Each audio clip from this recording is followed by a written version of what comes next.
Good morning, hello বন্ধুরা, কেমন আছো? আশা করি তোমরাও ভালো আছো, আমিও ভালো আছি।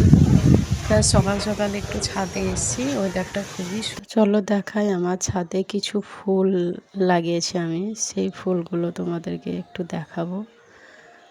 তো মানে যেসব ফুলগুলো ফোটে সচরাচর অত যত্ন করতে হয় না, যেমন এই ফুলগুলো দেখো কত সুন্দর লাগছে, তাই না? কালারটা খুবই সুন্দর এই ফুলটার।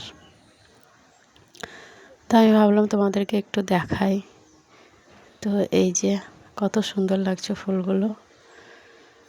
তো তোমরা কেমন আছো না আছো আমি কিন্তু কিছুই বুঝতে পারছি না। আমার ভিডিও কার ভালো লাগে না লাগে তাও আমি জানি না, কারণ আমি একটা নতুন কন্টেন্ট নতুন এসছি ইউটিউবে। হ্যাঁ, ঠিকভাবে কিভাবে কাজ করতে হয় আস্তে আস্তে শিখবো, তার জন্য না, তোমাদের দোয়াই। তো তোমরা একটু আমাকে সাপোর্ট করবা। তো এই ফুলগুলো দেখো কত সুন্দর লাগছে। এবার আমি নেমে গেলাম, ছাদ থেকে নামছি, রান্না করব। আজকে আমি রান্না করব ঝাল ঝাল চিকেন কষা। তো তোমরা দেখতে থাকবে ভিডিওটা, আমি কিভাবে চিকেন কষা রান্না করছি। হ্যাঁ, তো আমি কড়াইয়ে তেল দিয়েছি, তেলটা গরম হয়ে গেছে। এবার আমি পেঁয়াজ কুচি দেব। মাংস রান্না সবাই পারে, হ্যাঁ, কিন্তু সবার সাথে ভালো টেস্ট হয় না, ঠিক সবাই পারে। হ্যাঁ, তো রান্নাও একটা আর্ট, একটা কলা। সবার দ্বারাই সব কিছু হয় না, কিন্তু প্রত্যেকটা মেয়ে রাঁধতে রাঁধতে শিখে যায়, এত সুন্দর করে রান্না শিখে যায় মেয়েরা। আমরা তো বিয়ের আগে কিছুই জানতাম না। আমার বিয়ে হচ্ছে প্রায় 14 বছর হয়ে গেল। তো এবার লাল লাল পেঁয়াজ করে ভাজাটা হয়ে গেছে, এবার আমি মাংসটা দিব, দিচ্ছি আর কি। তো আমার দুটোই ছেলে দুটো মাংস খুব পছন্দ করে। ওরা মাংস ছাড়া ভাত খায় না বলবো না, খায় ডাল দিয়ে বা একটা ডিম পোচ করে দিলে, কিন্তু মাংস হলে একটু বেশি ভালো, কিন্তু রোজ রোজ খাওয়া তো সম্ভব না। তো মাংসটা ভালোভাবে আমি ভেজে নিচ্ছি একটু তেলে পেঁয়াজের সঙ্গে।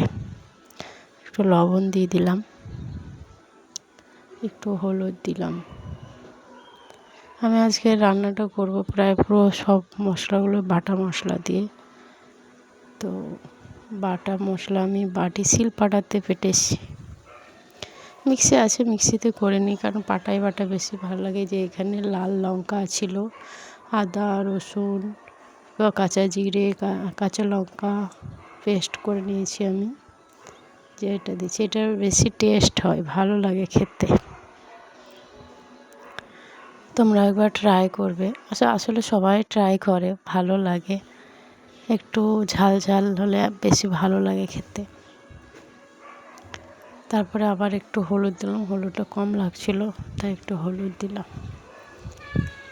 ভালো করে মাংসটা কষিয়ে নিব।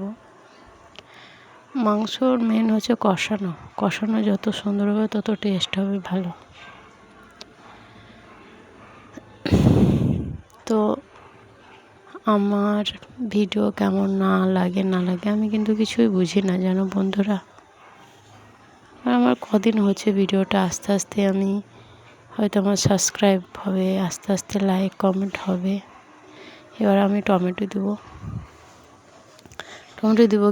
দিলাম। তো ভালো করে মুছে নিচ্ছি। যত বললাম না, মাংসটা যত ভালো কষবে তত ভালো লাগবে খেতে। তো সত্যি খেতে দারুণ হয়েছিল মাংসটা। তো তোমরা একবার ট্রাই করবে বাড়িতে।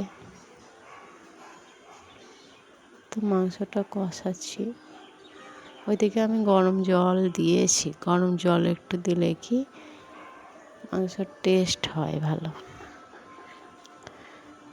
তো গরম জল বসিয়ে রেখে দিয়েছি আমি। তো এবার দিব গরম জলটা। কষানো হয়ে গেছে, ভালোভাবে কষানো হয়ে গেছে, তোমরা দেখছো লাল কালার হয়ে গেছে একদম। এখানে কোনো ফিল্টার নেই অবশ্য, একদম সিম্পল। তো এত সুন্দর কষানো হয়েছে, এবার জলটা দিলাম। গরম জল দিবেন।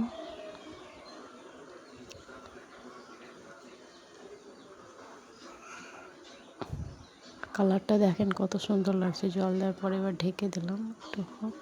তারপরে অনেকক্ষণ পরে আমি কাজ।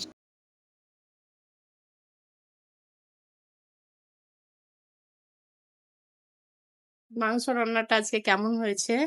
অসাধারণ, ফাটাফাটি টেস্ট। দারুণ হয়েছে। হুম। হুম।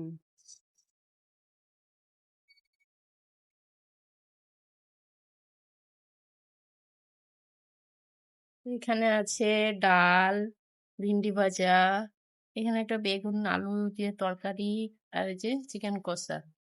অসাধারণ টেস্ট, আজকে পুরো অন্য রকমের টেস্ট লাগছে। আজকে বাটা মশলা দিয়ে করেছি জানো। হুম।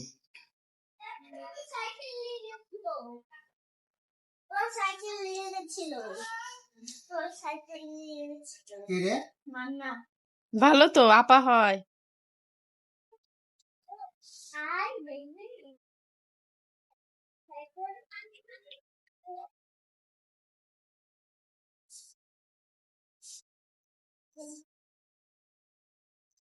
আজকে তোমার আসতে লেট হলো কেন?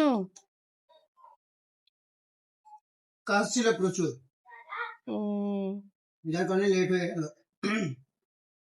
ঠিক আছে বন্ধুরা, টাটা বাই বাই। আজকের ভিডিওটা এখান পর্যন্তই।